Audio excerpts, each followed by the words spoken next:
أعوذ بالله من الشيطان الرجيم بسم الله الرحمن الرحيم يا أيها الذين آمنوا اتقوا الله حق تقاته ولا تموتن إلا وأنتم مسلمون അഭിവന്ദ്യരായ സത്യവിശ്വാസികളെ, സഹോദരങ്ങളെ,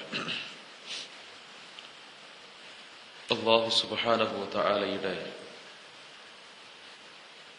ആജ്ഞാനിർദ്ദേശങ്ങൾ ജീവിതത്തിൽ പാലിക്കുകയും മുസ്ലിങ്ങളും മുവഹിദുകളുമായി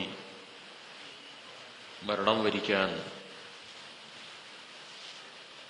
കഠിനാധ്വാനം ചെയ്യുകയും ചെയ്യണമെന്ന് ആമുഖമായി ഉണർത്തുകയാണ്. പരിശുദ്ധ റമദാനിലെ ഏറ്റവും പവിത്രമായ അതിൻ്റെ അവസാന നാളുകളിലേക്ക് മുസ്ലിം ലോകം എത്തി നിൽക്കുന്ന ഒരു സന്ദർഭത്തിലാണ് നാം ഉള്ളത്. അല്ലാഹു സുബ്ഹാനഹു വ തആല നോമ്പുകാരായ ആളുകൾക്ക് ഒരുക്കി വെച്ചിട്ടുള്ള റയ്യാൻ എന്ന കവാടത്തിലൂടെ സ്വർഗാനുഗ്രഹികളായി മാറാൻ നമ്മെ അനുഗ്രഹിക്കുമാറാകട്ടെ. ശുക്റുള്ള എന്ന വിഷയത്തെ സംബന്ധിച്ചാണ് നിങ്ങളോട് സംസാരിക്കേണ്ടത്. ശുക്റുള്ള എന്ന വിഷയം അവതരിപ്പിക്കുമ്പോൾ നമുക്ക് പരിചയമുള്ളൊരു പദമാണ് ശുക്ർ എന്നത്. ഖുർആനിൽ ഒരുപാട് സ്ഥലത്ത് ഉപയോഗിച്ചിട്ടുള്ളതാണ്. നബി സല്ലല്ലാഹു അലൈഹി വസല്ലമയുടെ പള്ളിയിൽ മസ്ജിദുൻ നബവിയിൽ സഹാബികളായ ആളുകളിൽ ചില ആളുകൾ കൂടിയിരുന്നു. അവരിൽ ഒരാൾ പ്രാർത്ഥിക്കുന്നത് ഉമർ റളിയല്ലാഹു അൻഹുവിന്റെ ശ്രദ്ധയിൽപ്പെട്ടു. അല്ലാഹുമ്മ ജഅൽനി മിനൽ അഖല്ലീൻ, അല്ലാഹുവേ എന്നെ നീ ന്യൂനപക്ഷങ്ങളുടെ കൂട്ടത്തിൽ ചേർക്കണമേ, ചെറിയ സംഘത്തിന്റെ ആളുകളായി എന്നെ മാറ്റണമേ എന്ന് പ്രാർത്ഥിക്കുന്നത് കണ്ടപ്പോ ഉമർ റളിയല്ലാഹു അൻഹു ചോദിച്ചു, മാ മാദാ, നീ എന്താണ് ഉദ്ദേശിച്ചതെന്ന് മനസ്സിലായില്ല. ചെറിയ ആളുകളുടെ സംഘത്തിന്റെ കൂടെ ന്യൂനപക്ഷത്തിന്റെ കൂടെ ഉൾപ്പെടുത്തണമെന്ന് പറഞ്ഞാൽ എന്താണ് അതിന്റെ ഉദ്ദേശം? വിശുദ്ധ ഖുർആനിലെ ഒരു ആയത്ത് മറുപടിയായി അദ്ദേഹം പാരായണം ചെയ്തു കൊടുക്കുകയാണ് ചെയ്തത്. അള്ളാഹുവിൽ ശുക്ർ ചെയ്യുന്ന ആളുകൾ വളരെ കുറവായിരിക്കും. അള്ളാഹുവിൽ യഥാർത്ഥത്തിൽ വിശ്വസിക്കുന്ന ആളുകൾ വളരെ കുറവായിരിക്കും. അള്ളാഹുവിൽ തഖ്വ വെച്ച് പുലർത്തുന്ന ആളുകൾ വളരെ കുറവായിരിക്കും. അള്ളാഹുവിന്റെ മാർഗത്തിൽ ജിഹാദ് ചെയ്യുന്ന ആളുകൾ കുറവായിരിക്കും. ഇങ്ങനെ നല്ല കാര്യങ്ങളൊക്കെ എടുത്തു പറഞ്ഞിട്ട് ഖുർആൻ ഖലീലമ്മ തശ്കുറൂൻ എന്ന് പറഞ്ഞൊരു പദമുണ്ട്. വളരെ കുറച്ച് ആളുകളെ നന്ദി ചെയ്യാറുള്ളൂ. അതുകൊണ്ടാണ് ഞാൻ ആ ഖലീലമ്മ, വളരെ കുറച്ച് ആളുകൾ എന്ന് പറഞ്ഞ കൂട്ടത്തിൽ ഉൾപ്പെടണം എന്നതുകൊണ്ടാണ് ഞാൻ അങ്ങനെ പ്രാർത്ഥിക്കുന്നത്. നന്ദി ചെയ്യുന്നവർ കുറവായതുകൊണ്ട് ആ കുറഞ്ഞ സംഘത്തിൽ ഉൾപ്പെടണമേ എന്ന ആഗ്രഹമാണ് എന്റെ പ്രാർത്ഥിക്കാനുള്ള കാരണം എന്ന് പറഞ്ഞു. അപ്പൊ അള്ളാഹുവിൽ നന്ദി ചെയ്യുന്ന ആളുകൾ, ശരിയായി നന്ദി ചെയ്യുന്ന ആളുകൾ വളരെ കുറച്ചു മാത്രമേ ഉണ്ടാവുകയുള്ളൂ. അതുകൊണ്ട് തന്നെയാണ് ശുക്ർ എന്ന പദം പണ്ഡിതന്മാർ വളരെ കൃത്യമായി വിശകലനം ചെയ്യുകയും വിശദീകരിക്കുകയും ചെയ്തിട്ടുണ്ട്. ഇംഗ്ലീഷ് ഭാഷയിലെ താങ്ക്സ് എന്ന് പറയുന്ന, മലയാളത്തിലെ നന്ദി ചെയ്യുക എന്ന് പറയുന്ന ഒരു അർത്ഥത്തിലേക്ക് ശുക്ർ എന്ന പദത്തെ നമുക്ക് ചുരുക്കിക്കെട്ടാൻ കഴിയില്ല. നമ്മളിങ്ങനെ പോകുന്ന സമയത്ത് ആരെങ്കിലും ഒരാൾ എന്തെങ്കിലും ചെറിയൊരു ഉപകാരം ചെയ്താൽ ഓക്കെ താങ്ക്സ് എന്ന് പറയുന്നു. ഞാനും അയാളും തമ്മിലുള്ള ബന്ധം അതോടുകൂടി തീർന്നു. ഞാനും അയാളുമായുള്ള ബന്ധം അതോടുകൂടി തീർന്നു. ഒരു കടയുടെ പേര് പറഞ്ഞ ആ കട എവിടെയാണെന്ന് ചോദിച്ചാൽ ഇങ്ങനെ ഇന്ന സ്ഥലത്താണ് എന്ന് പറഞ്ഞാൽ നമ്മൾ താങ്ക്സ്, നന്ദിയുണ്ട് എന്ന് പറയും. പിന്നെ ഇയാൾ എനിക്ക് കാണേണ്ടതില്ല, അന്വേഷിക്കേണ്ടതില്ല, അറിയേണ്ടതില്ല, പരിചയപ്പെടേണ്ടതില്ല, ഒന്നുമില്ല. ഞാനും അയാളും തമ്മിൽ ബന്ധമില്ല. അയാളും ഞാനുമായും ഇയാൾ ആരാണ്, എവിടുന്നാണ്, എന്തിനാണ്, എങ്ങനെയാണ്, അതും ആലോചിക്കാറില്ല. ഒരു ചെറിയൊരു കാര്യം ചെയ്തു തന്നതിന് തിരിച്ചൊരു നന്ദി പറയുന്നു എന്ന് മാത്രം.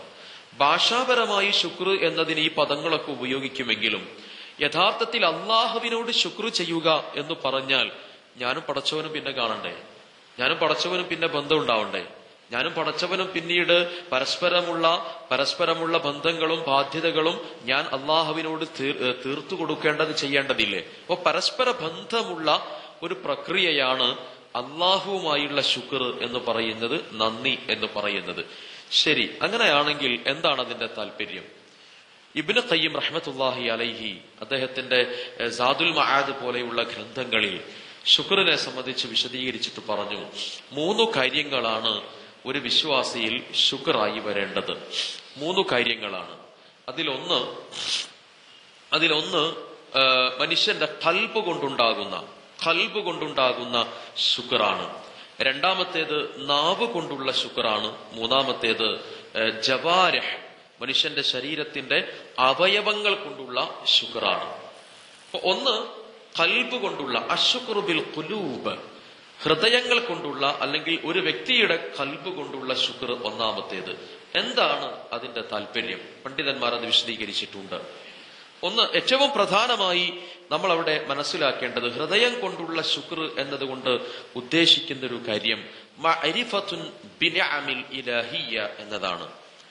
അള്ളാഹു നമുക്ക് പ്രദാനം ചെയ്തിട്ടുള്ള അനുഗ്രഹത്തെ സംബന്ധിച്ച്, ദൈവികമായി അള്ളാഹു നമുക്ക് പ്രദാനം ചെയ്തിട്ടുള്ള അനുഗ്രഹത്തെ സംബന്ധിച്ച് ബോധ്യപ്പെടുക എന്നതാണ് ഏറ്റവും പ്രധാനമായ കാര്യം. എന്നിട്ട് എന്ത് ചെയ്യണം?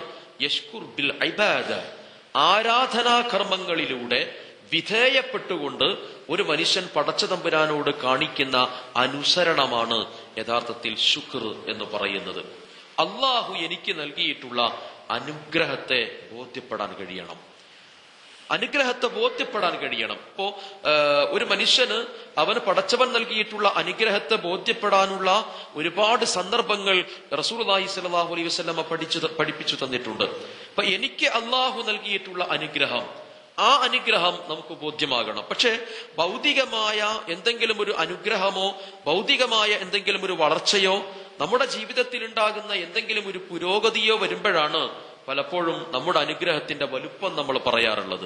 ഒരു കല്യാണാലോചന വന്നു, മകനോ മകൾക്കോ വന്നു കഴിഞ്ഞാൽ നമ്മൾ എന്താ മകന് ജോലി? മകന് ഇന്ന സ്ഥലത്ത് ജോലിയാണ്, വലിയ ജോലിയാണ്, അങ്ങനെയാണ്, ഇങ്ങനെയാണ്, സാമ്പത്തിക സ്ഥിതി, ഞാനിപ്പോ റിട്ടയർമെന്റ് കഴിഞ്ഞ് ഇന്ന സ്ഥലത്തൊരു കടയൊക്കെ വെച്ചിട്ടുണ്ട്, വളരെ അഭിവൃദ്ധിയാണ്, കുഴപ്പമില്ല, നല്ല സൗകര്യം, അങ്ങനെ ഇങ്ങനെ ഇതൊക്കെ പറയും ആളുകൾ.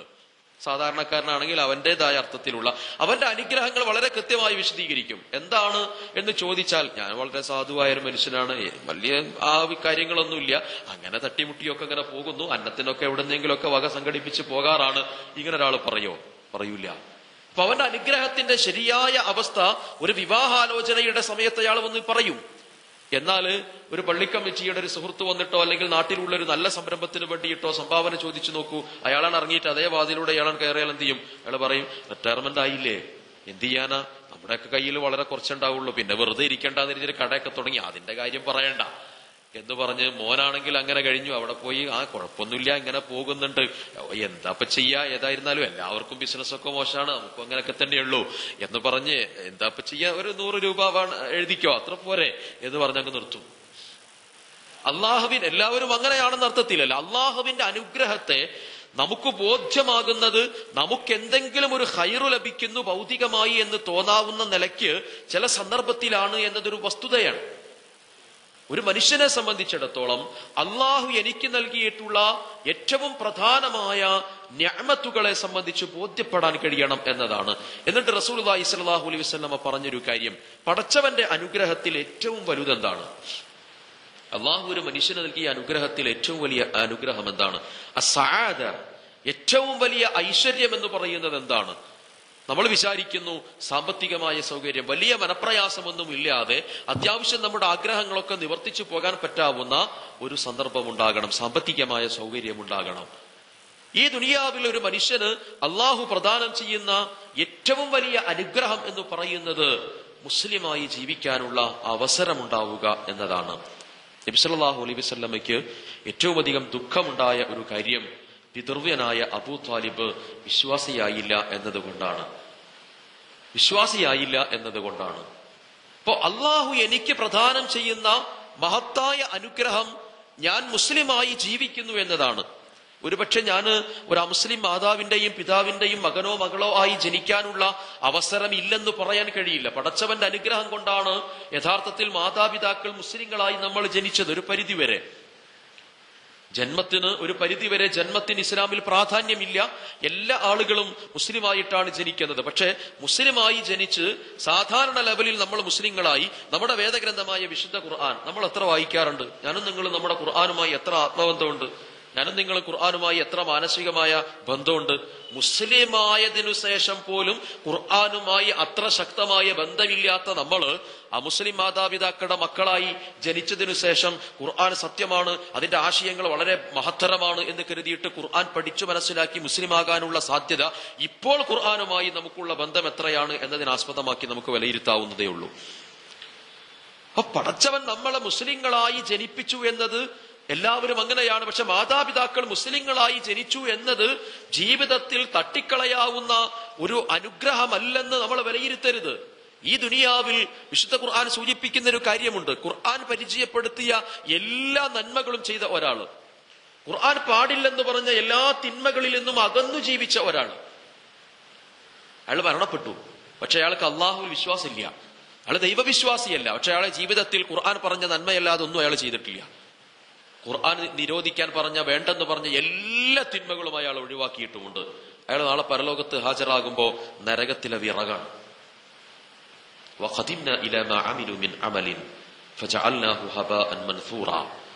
വിശ്വാസം ശരിയാകാത്ത ഒരു മനുഷ്യന്റെ കർമ്മത്തിലേക്ക് സർവശക്തനായ പടച്ചതമ്പുരാൻ തിരിയും. എന്നിട്ട് ഫജഅൽനാഹു ഹബഅൻ മൻസൂറാ, അവന്റെ കർമ്മങ്ങളെ വെണ്ണീര് കണക്കെ, ചിതറപ്പെട്ട ധൂളികൾ കണക്കെ അള്ളാഹു നിഷ്ഫലമാക്കി പാറ്റിച്ചു കളയും.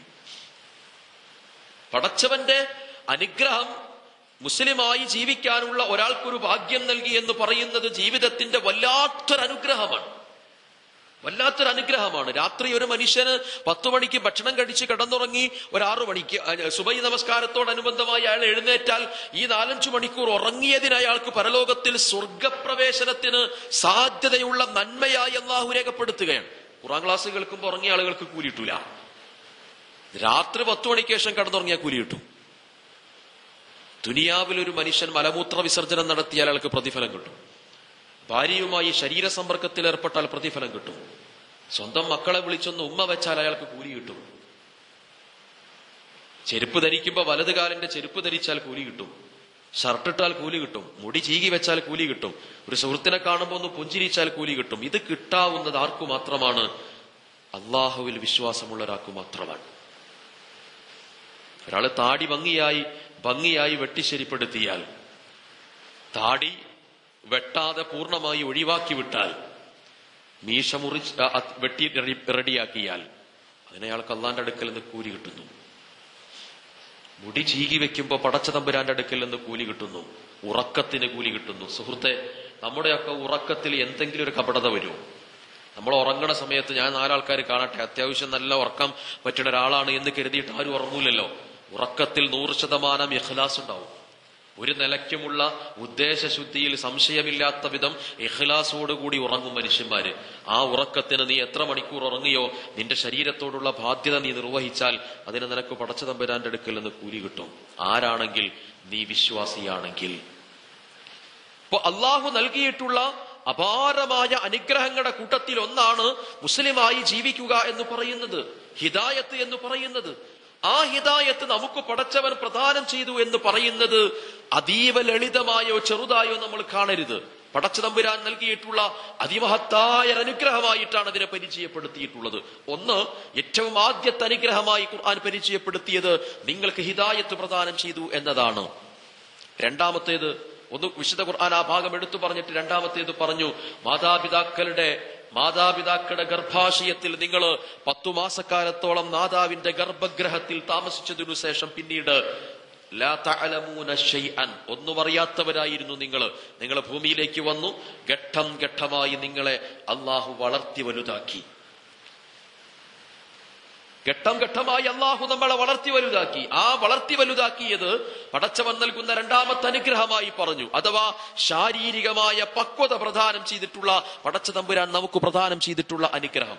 കണ്ണുകൊണ്ട് ശരിയായി നമുക്ക് കാണാൻ കഴിയുന്നു, കേൾവിയുണ്ട്, ആലോചനാശേഷിയുണ്ട്, ശരീരത്തിന്റെ ഓരോ വ്യവസ്ഥകളും കൃത്യമായി പ്രവർത്തിക്കുന്നുണ്ട്.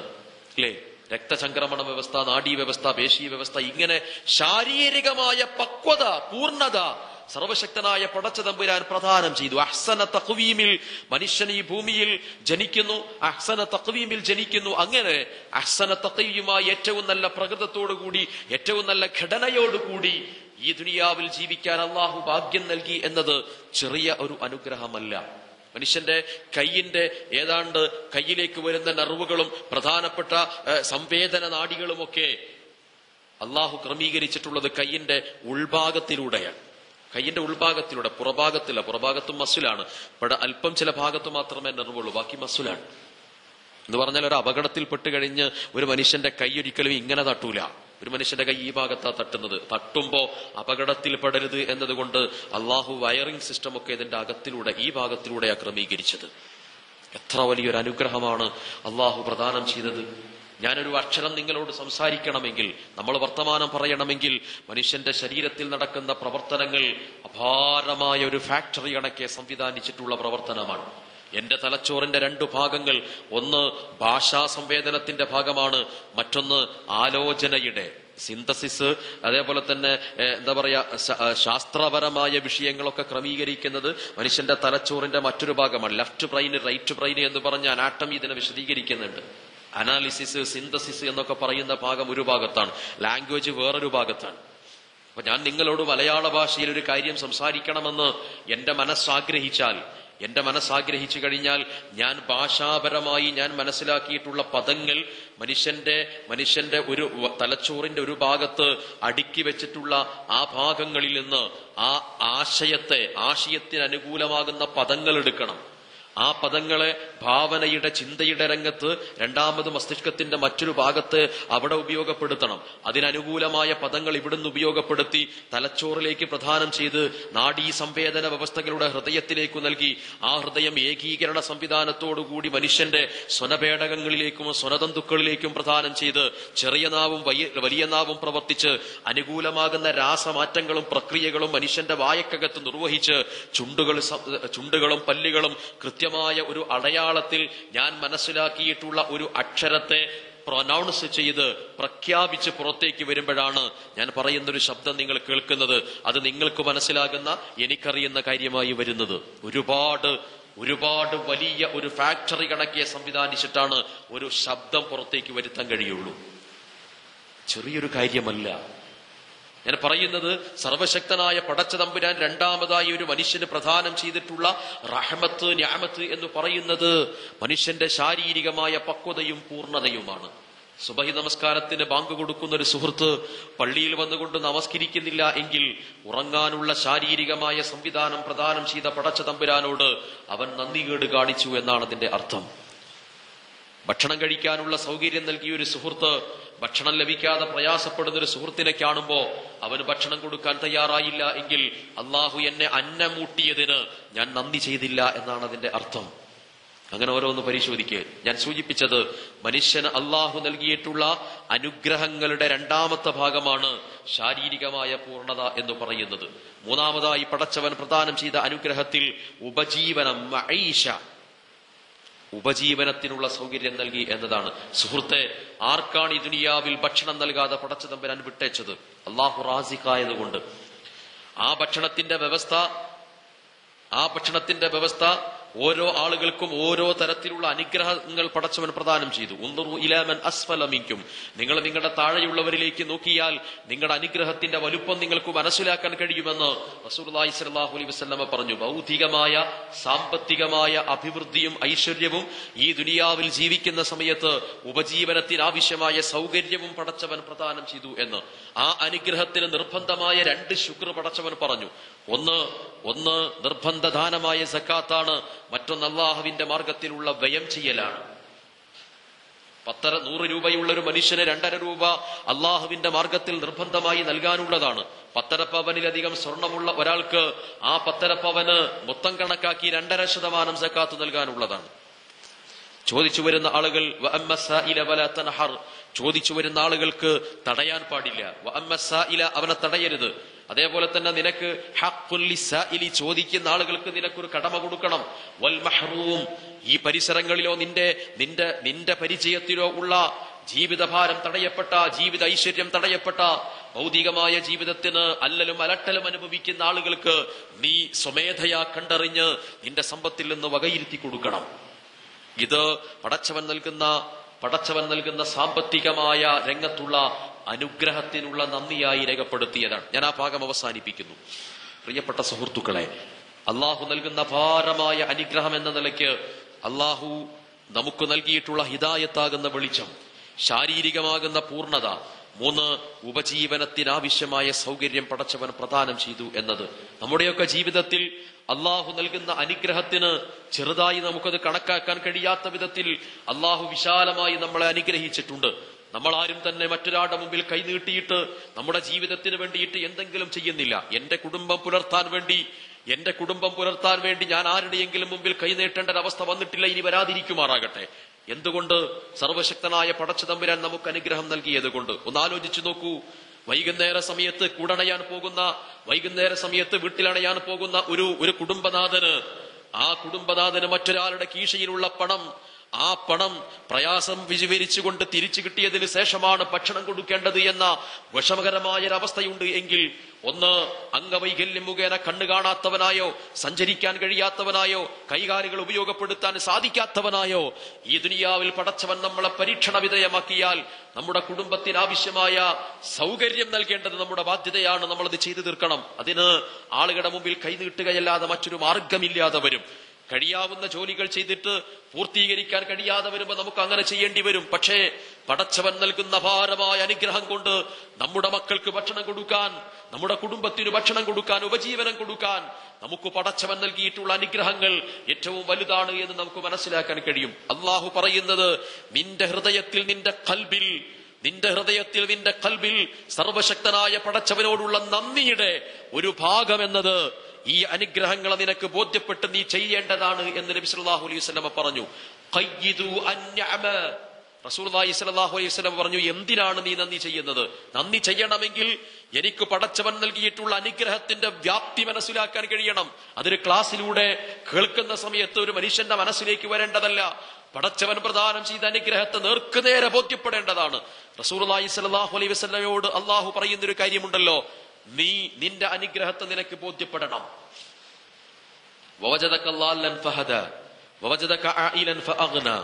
നീ പ്രയാസം അനുഭവിക്കുന്ന സമയത്ത് നിനക്ക് ഞാൻ സംരക്ഷണം നൽകി. നീ അനാഥനാകുമ്പോൾ നിനക്ക് ഞാൻ സനാതത്വം പ്രദാനം ചെയ്തു. ഓരോന്നോരോന്ന് പടച്ചവൻ അവനെ കൊണ്ട് അംഗീകരിപ്പിക്കുകയാണ്. അലം നജഅൽ ലഹു ഐനൈൻ വലിസാനം വശഫതൈൻ വഹദൈനാഹു നജ്ദൈൻ.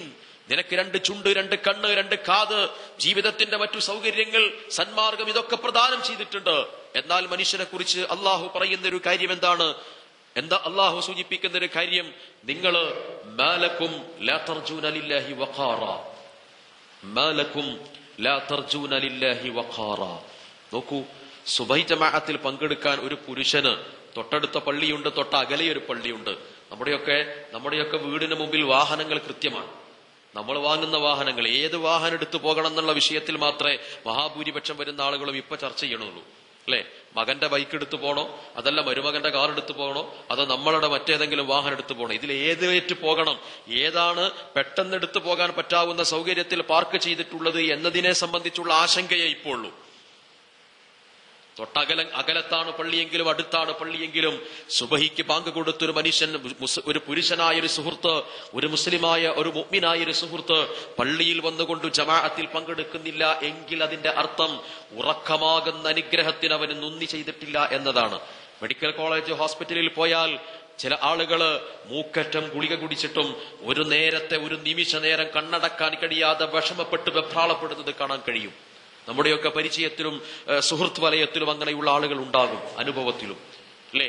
ഉറക്കമാകുന്ന അനുഗ്രഹത്തെ പടച്ചവൻ പ്രദാനം ചെയ്തതിന് അള്ളാഹു പറഞ്ഞു, അലം നിനക്ക് വല്ലൈലി ഇദാ യഗ്ശ വന്നഹാരി ഇദാ തജല്ല.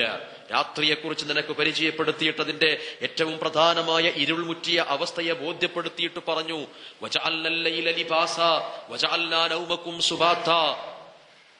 ഉറക്കത്തെ നിനക്ക് വിശ്രമമാക്കി, രാത്രിയെ നിനക്ക് ഏറ്റവും സൗകര്യപൂർണമായ ശാന്തതയും പ്രദാനം ചെയ്തു. അങ്ങനെ ഒരു മനുഷ്യൻ അൽഹംദുലില്ലാ അൽഹംദുലില്ലാ എന്ന് പറഞ്ഞ്, ബിസ്മില്ലാ എന്ന് പറഞ്ഞ് ഉറക്കത്തിലേക്ക് വീണാൽ അവന് പിന്നീട് ബാങ്ക് കൊടുത്താൽ എഴുന്നേൽക്കുന്നില്ലെങ്കിൽ ഖുർആൻ ചോദിക്കുന്നത് മാലക്കും ലാ തർജൂന ലില്ലാഹി വഖാറ, നീ എന്താണ് അള്ളാഹുവിനെ കുറിച്ച് മനസ്സിലാക്കിയത്? എന്താണ് നീ അള്ളാഹുവിന് നൽകേണ്ട വഖാർ പ്രദാനം ചെയ്യാത്തത്? അള്ളാഹുവിന് കൊടുക്കേണ്ട പ്രാധാന്യം നീ എന്തുകൊണ്ട് കൊടുക്കുന്നില്ല? പടച്ചവൻ നിനക്ക് നൽകുന്ന ഈ അനുഗ്രഹത്തെ ഇടതടവില്ലാതെ നിനക്ക് പ്രദാനം ചെയ്യുന്ന പടച്ചവനെ നീ എന്തുകൊണ്ട് ബഹുമാനിക്കുന്നില്ല, ആദരവ് നൽകുന്നില്ല, മഹത്വം പ്രദാനം ചെയ്യുന്നില്ല? മാലക്കും ലാ തർജൂന ലില്ലാഹി വഖാറ വമാ ഖദറുല്ലാഹ ഹഖ ഖദ്രിഹി, പടച്ചവനെ കണക്കാക്കേണ്ടതുപോലെ നീ കണക്കാക്കിയില്ലല്ലോ എന്ന് പരലോകത്ത് അള്ളാഹു മനുഷ്യനെ നോക്കി പറയുന്നൊരു കാര്യം വിശുദ്ധ ഖുർആനിൽ രേഖപ്പെടുത്തിയിട്ടുണ്ട്. പടച്ചവൻ ഒരു മനുഷ്യന് പ്രദാനം ചെയ്തിട്ടുള്ള അനുഗ്രഹങ്ങള് അവന് ബോധ്യമാകണമെന്ന് ഖുർആൻ നിർബന്ധം പിടിക്കുന്നു. അത് ബോധ്യമാകൽ എപ്പോഴാണ്? ജീവിതത്തിൽ ഒരു പ്രയാസം ഉണ്ടാകുമ്പോഴാണ്. ജീവിതത്തിൽ ഒരു പ്രയാസം ഉണ്ടാകുമ്പോൾ അത് ദുനിയാവിൽ എല്ലാവർക്കും പറ്റുമെന്ന് ഖുർആൻ പറഞ്ഞിട്ടുണ്ട്. വഇദാ മസ്സൽ ഇൻസാനു ദുർറുൻ ദഅന റബ്ബിഹി എന്ന് പറഞ്ഞ് ഖുർആൻ ആ ഭാഗം വിശദീകരിക്കുന്നു. ഒരു മനുഷ്യന് ജീവിതത്തിൽ ഒരു പ്രയാസം ഉണ്ടായി, ദൈവനിഷേധിയായ ഒരു മനുഷ്യനെ സംബന്ധിച്ചിടത്തോളം അവന്റെ ജീവിതത്തെ ഇങ്ങനെ പിടിച്ചു കുലുക്കുന്ന വല്ലാത്തൊരു പ്രയാസം അവൻ അനുഭവപ്പെട്ട് കഴിഞ്ഞാൽ അവൻ പറയും സഹായിക്കണേ, രക്ഷിക്കണേ എന്ന്. ആരെങ്കിലുമൊക്കെ നിസ്സഹായതയുടെ അവസ്ഥയിൽ അവന്റെ ജീവിതത്തിൽ നിന്ന് അവന്റെ മനസ്സിൽ നിന്ന് പുറത്തേക്ക് വരുന്ന വികാരമാണ് മറ്റൊരാൾ സഹായിക്കണേ എന്ന അഭ്യർത്ഥന.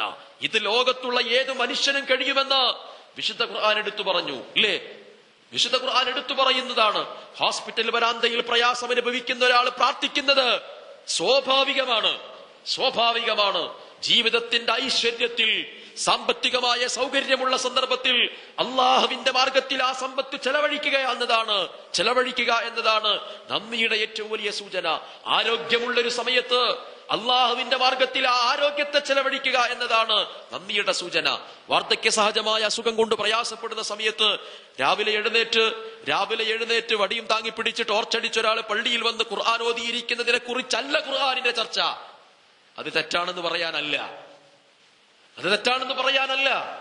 ആരോഗ്യമില്ലാത്തൊരു സന്ദർഭത്തിൽ വേച്ച് നടന്ന് പ്രയാസപ്പെടുന്ന ഒരു സമയത്ത് ളുഹർ ബാങ്ക് കൊടുത്ത് പള്ളിയിലേക്ക് വന്നിട്ട് ഭക്ഷണം കഴിച്ച് പിന്നീട് അസർ ബാങ്കൊക്കെ കൊടുത്ത് തിരിച്ചു പോകുന്ന, മഗ്‌രിബ് നമസ്കാരത്തിന് വന്ന് പിന്നെ പള്ളിയിൽ ഇരുന്ന് ഖുർആൻ ഓതി ഇശാ നമസ്കാരം കഴിഞ്ഞ് തിരിച്ചു പോകുന്ന ഒരു വയോവൃദ്ധനായ ഒരു മനുഷ്യനെ കുറിച്ചുള്ള ചർച്ച അപ്രസക്തമാണ് എന്നതാണ് ഇസ്ലാമികപരമായ നിർദ്ദേശം. അതിന്റെ അർത്ഥം വയസ്സന്മാരൊക്കെ ഇസ്ലാം എന്ന് പുറത്താണെന്നല്ല. അർശിന്റെ തണൽ കിട്ടുന്ന ആളാരാ? വയസ്സായ ഒരു സഹോദരനാണോ? അല്ല, അവന്റെ യുവത്വകാലത്ത് അധ്വാനിച്ചിട്ടുണ്ടെങ്കിലാണ് കൂലി കിട്ടുന്നത്, അർശിന്റെ തണൽ കിട്ടുന്നത്. ആരോഗ്യമുള്ള, ചോരത്തിളപ്പുള്ള, തണ്ടും തടിയുമുള്ള ജീവിതത്തിന്റെ അധ്വാനം നിർവഹിക്കാൻ കഴിയുന്ന സമയത്ത് അവന്റെ ആരോഗ്യത്തെ ലിതകൂന കലിമത്തുല്ലാഹിൽ ഉലിയ, അള്ളാഹുവിന്റെ കലിമത്തിന്റെ അഭിവൃദ്ധിക്ക് വേണ്ടി ഉപയോഗപ്പെടുത്താൻ കഴിയണം. പക്ഷേ യുവസമൂഹത്തിന്റെ ഇസ്ലാമികപരമായ ജാഗ്രതയോടെയുള്ള ജീവിതം പരിശോധിച്ചു നോക്കൂ, അത് കുറവായിരിക്കും. ഖുർആൻ ആവശ്യപ്പെട്ടത് അവിടെയാണ്. നിന്റെ വിജ്ഞാനത്തിന്റെ പ്രസരിപ്പുള്ള സമയത്ത് നിന്റെ അറിവ് ഭൗതികമായ വിജ്ഞാനങ്ങളിലേക്ക് പോകുന്ന സന്ദർഭത്തിൽ ആ അറിവിനെ ഇസ്ലാമിക വിജ്ഞാനങ്ങളോടുമായി ചേർത്ത് കെട്ടാൻ നിനക്ക് കഴിയണം എന്നാണ് ഇസ്ലാമിക സംസാരം. എല്ലാം കഴിഞ്ഞ്, പഠനമൊക്കെ കഴിഞ്ഞു, പഠിപ്പിക്കലും കഴിഞ്ഞു, അധ്യാപക വൃത്തിയും കഴിഞ്ഞു, അവന്റെ അധ്വാനവും അവന്റെ വിജ്ഞാനപരമായ ചിന്തയുടെ എല്ലാ ഭാഗങ്ങളും ഭാവനകളും ഒക്കെ ആലോചനകളും ശാസ്ത്രീയ ഗവേഷണങ്ങളൊക്കെ അസ്തമിച്ച്, പ്രത്യേകിച്ച് ആലോചിച്ചാൽ ഓർമ്മ പോലും കൃത്യമായി കിട്ടാത്തൊരു സമയത്ത് അയാൾ ഖുർആൻ ക്ലാസ്സിനും QLS-നും വന്നാണ്ട് ഇങ്ങനെ ഖുർആൻ പഠിക്കുന്നതിനെ സംബന്ധിച്ച് ഞാൻ നിരുത്സാഹപ്പെടുത്താനും കുറവാക്കാനൊന്നുമില്ല. അതിനെക്കുറിച്ചല്ല ഇസ്ലാമിന് കാര്യമായി പറയാനുള്ളത്. ബുദ്ധിവികാസത്തിന്റെ ഏറ്റവും പ്രൗഢമായൊരു കാലത്ത് അള്ളാഹുവിന്റെ ഖുർആൻ വന്നു പഠിച്ച് ആ ഖുർആനിന്റെ ആശയങ്ങളിലേക്ക് നിന്റെ വിജ്ഞാനത്തിന്റെ വികാസം കൂടി ചേർത്തുവെച്ച് സമൂഹത്തിന് നല്ല വിജ്ഞാനങ്ങളിലേക്ക് ഇസ്ലാമിക സംസ്കാരത്തെ പകർന്നു കൊടുക്കുക എന്ന ബാധ്യത നിർവഹിക്കാൻ നിനക്ക് സാധിക്കണം എന്നതാണ്. ഒരൊഴിവുമില്ലാത്തൊരു സമയത്ത് ഒഴിവുണ്ടാക്കി ഇസ്ലാമിക മര്യാദ അനുസരിച്ചുകൊണ്ട് തന്റെ ജീവിതത്തെ ക്രമീകരിക്കുന്നിടത്താണ് ഇസ്ലാം പ്രോത്സാഹനം പറഞ്ഞത്. മറിച്ച് എല്ലാവിധ ഒഴിവുകളും എല്ലാവിധ തിരക്കുകളും അസ്തമിച്ച് പ്രത്യേകിച്ചൊരു പണിയില്ലാത്ത സമയത്ത് അല്ല ഇന്നിപ്പോ എവിടെയെങ്കിലും വല്ല ഖുർആൻ ക്ലാസ്സും ഉണ്ടാവും എന്ന് ചോദിച്ചു വരുന്ന ഒരാളെ കുറിച്ചല്ല ഇസ്ലാമിന്റെ ചർച്ച. ഇതാണ് ഖുർആൻ എടുത്തു പറഞ്ഞത്. വൈദാ മസ്സൽ ഇൻസാന ദുർറുൻ, നിസ്സഹായമായ ഒരു ഘട്ടത്തിലോ വിഷമകരമായ സന്ദർഭത്തിലോ മറ്റൊരാളുടെ സഹായം ആവശ്യമാണ് എന്ന് വരുന്ന ഒരു ഘട്ടത്തിലോ ഒരാളുടെ സഹായം ആവശ്യപ്പെടുന്നതിനെ കുറിച്ച് അതെല്ലാവർക്കും കഴിയുന്ന വിഷയമാണ്. പക്ഷേ ജീവിതത്തിന്റെ സമ്പൽ സമൃദ്ധിയിൽ, ജീവിതത്തിന്റെ ആരോഗ്യകരമായ സന്ദർഭത്തിൽ, ജീവിതത്തിന്റെ വൈജ്ഞാനികമായ വികാസ സന്ദർഭത്തിൽ ആ സമ്പൽ സമൃദ്ധിയും ആ ആരോഗ്യവും ആ വിജ്ഞാനവും പടച്ചവന്റെ മാർഗത്തിൽ വിനിമയം ചെയ്യുക എന്നതാണ് ഏറ്റവും പ്രധാനമായ കാര്യം. 24 മണിക്കൂർ ഈ ദുനിയാവിലെ ജീവിതത്തിന് തികയുന്നതാണ് എന്നതുകൊണ്ട് ലോകത്തിലെ കോടാനുകോടി മനുഷ്യരിൽ ഏറ്റവും തിരക്കുള്ള ഒരു മനുഷ്യന് പോലും ഒരു ദിവസം 24 മണിക്കൂർ മതി എന്നതുകൊണ്ടാണ് 24 മണിക്കൂർ പടച്ചവൻ നിശ്ചയിച്ചു കൊടുത്തത്. ആ സമയത്തിന്റെ തിരക്കുകൾക്കിടയിൽ ഇസ്ലാമിനോട് സമയമുണ്ടാക്കി പ്രതികരിക്കാൻ നിനക്ക് സാധിക്കുന്നുണ്ടോ എന്ന് പരിശോധിക്കുന്നു. അങ്ങനെ വരുമ്പോഴാണ് പരലോകത്ത് നിനക്ക് ഗുണം ലഭിക്കുന്നത്. അങ്ങനെ പ്രവർത്തനം ചെയ്യുന്നതിനെയാണ് ശുക്ർ എന്ന് പരിചയപ്പെടുത്തിയത്. ഞാൻ ആ ഭാഗം അവസാനിപ്പിക്കുകയാണ്. എന്റെ ഹൃദയത്തിൽ ഞാൻ ശുക്ർ ചെയ്യുന്നത് അള്ളാഹു എനിക്ക് നൽകിയിട്ടുള്ള അനുഗ്രഹത്തെ ബോധ്യപ്പെട്ടതിനു ശേഷം ആ ബോധ്യപ്പെട്ടതിന് പടച്ചവൻ നിശ്ചയിച്ചിട്ടുള്ളതായ കർമ്മങ്ങളിലൂടെ ഞാൻ അതിന് മറുപടി കൊടുക്കുന്നു. എന്തിനാണത്? റസൂലുള്ളാഹി പറഞ്ഞു, ഖയ്യിദു ബിശുക്രിക്കും, ഖയ്യിദു നിഅമത്തുല്ലാഹ് ബിശുക്രിക്കും. നിങ്ങൾ നിങ്ങളുടെ അനുഗ്രഹത്തിന് തടയണ കെട്ടണം. അനുഗ്രഹത്തെ നിങ്ങൾ തടയണ കെട്ടി നിർത്തണം. എങ്ങനെ? ബിശുക്രിക്കും, നിങ്ങളുടെ നന്ദി കൊണ്ട്. നിങ്ങൾ ആരെങ്കിലും നന്ദി ചെയ്താൽ തീർച്ചയായും നിങ്ങൾക്ക് അല്ലാഹു അനുഗ്രഹം വർദ്ധിപ്പിച്ചു തരും എന്നത് വിശുദ്ധ ഖുർആൻ സൂചിപ്പിച്ചൊരു കാര്യമാണ്. എന്നെ ഓർത്താൽ ഞാൻ നിങ്ങളെ ഓർക്കും, നിങ്ങൾ എനിക്ക് ശുക്ർ ചെയ്താൽ നിങ്ങൾക്ക് നിഅമത്ത് ഞാൻ വർദ്ധിപ്പിച്ചു തരും എന്ന്. അപ്പൊ അള്ളാഹു നമുക്ക് നൽകുന്ന അനുഗ്രഹത്തെ വർദ്ധിപ്പിച്ചു തരാനുള്ള ഏറ്റവും പ്രധാനമായ ഒരു ഉപാധിയായി നബി സല്ലല്ലാഹു അലൈഹി വസല്ലമ നമ്മോട് പഠിപ്പിച്ചിട്ടുള്ള കാര്യമാണ് ശുക്ർ ചെയ്യുക എന്നത്. സാമ്പത്തികമായ ഐശ്വര്യം നൽകിയ ഒരു മനുഷ്യന് അത് പടച്ചവന്റെ മാർഗത്തിൽ വിനിമയം ചെയ്യുക എന്നത് കൂടുതൽ ഐശ്വര്യങ്ങൾ അവന്റെ ജീവിതത്തിൽ പ്രദാനം ചെയ്യാൻ കാരണമാണ്.